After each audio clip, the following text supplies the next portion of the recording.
اعوذ باللہ من الشیطان اللعین الرجیم بسم اللہ الرحمن الرحیم۔ السلام علیکم یا علی مدد۔ مومنین و مومنات کی خدمت میں شب عاشور کی بے پناہ مجرب ترین نماز لے کر آئے ہیں۔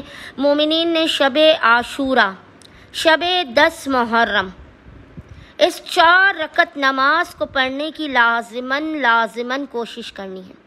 4 رکعت نماز بے انتہا آسان ترین ہے۔ اس 4 رکعت نماز کو آپ نے 2 رکعت کر کے نماز صبح کی طرح پڑھنا ہے، لیکن اس کی ہر رکعت میں یاد رکھیے گا، اس نماز کی ہر رکعت میں آپ نے الحمد کے بعد آیت الکرسی، سورہ اخلاص، سورہ فلق اور سورہ والناس 10 مرتبہ پڑھنی ہے۔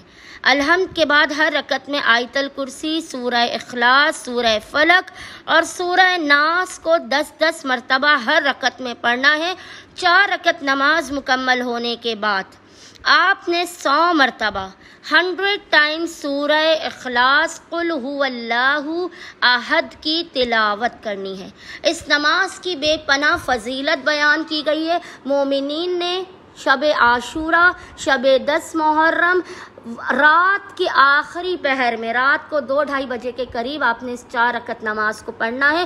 اس نماز کا بے پناہ اجر و ثواب عطا کیا جائے گا آپ کو، آپ کے گناہوں کو ٹال دیا جائے گا۔ حسین ابن علی کے صدقے میں آپ کی مشکلات، پریشانیوں، آفات، بلاؤ اور ناگہانیوں کا خاتمہ کیا جائے گا۔ اللہم صلی علی محمد و آل محمد وعجل فرجہم اجمعین۔